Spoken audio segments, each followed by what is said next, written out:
And now for analysis on all that we just learned, we turn to Professor Daniel Serwer, who teaches at the Johns Hopkins School of Advanced International Studies.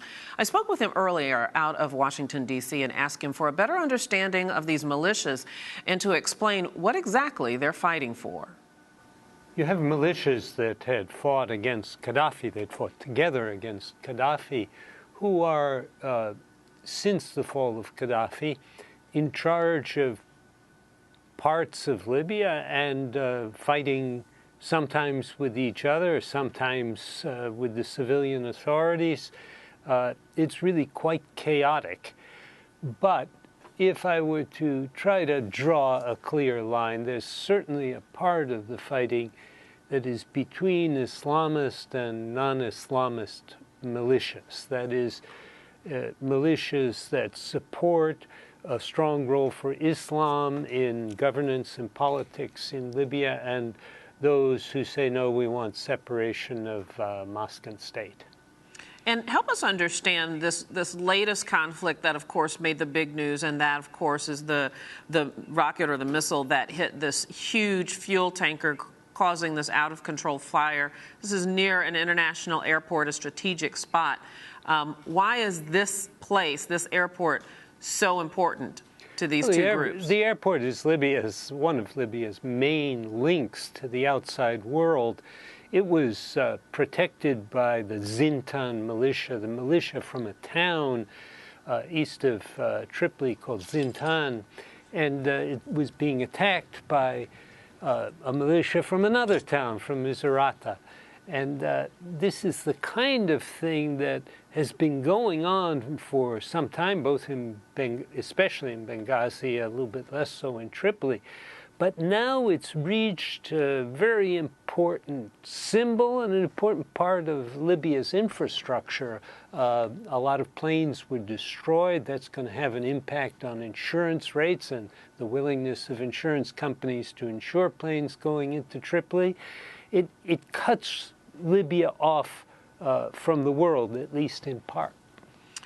Can you draw a parallel or not between what's happening in Libya since the U.S. aided in removing Muammar Gaddafi from office to what has happened in Iraq when U.S. troops pulled out of Iraq and what is feared will happen in Afghanistan? Is there a comparison? Well, I think there's some analogy, but there's a big difference. Libya never had the benefit, whatever benefits there are, of a strong American presence over quite a few years that Iraq and Afghanistan had. Major resources were put into Iraq and Afghanistan, billions of dollars to build up the local security forces, and none of that was done in Libya. Nevertheless, the fragmentation that you see now going on in Iraq, the fighting between more Islamist-leaning people and less Islamist-leaning people, both in Afghanistan and Iraq, has some analogy in Libya, I suppose. But what you're seeing throughout the Middle East is a kind of collapse of state authority. And that's the common thread here. What is the U.S. interest here? Of course, we have an embassy there that was evacuated over the weekend because of this fire, and we know of the great tragedy that happened when the consulate was attacked some more than a year ago, almost 2 years ago, I believe, when Ambassador Chris Stevens was killed. What is our interest in Libya?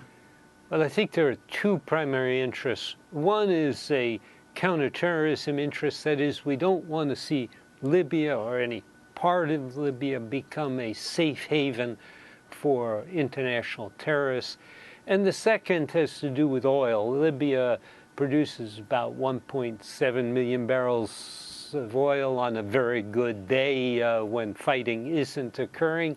And that's a significant amount put into the international oil market, even if not an overwhelming amount. So, I mean, I don't think oil is a very strong concern for the United States, and it's a bigger concern for the Europeans because they take most of that oil and they take virtually all of Libya's gas as well.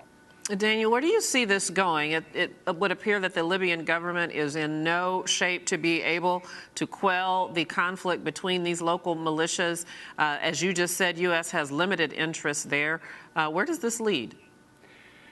Well, it's very difficult to tell, is the fact of the matter. It could lead to a triumph either of the Islamists or the secularists, and Islamists or non-Islamists, or it could continue for quite some time. I mean, if I had been in the business of predicting that things would get worse in Libya, I would have been right for the last year or two. So I'm afraid that things could still continue in the downward spiral. All right, Professor Daniel Serwer, thank you so much for your expertise. We do appreciate it. My pleasure.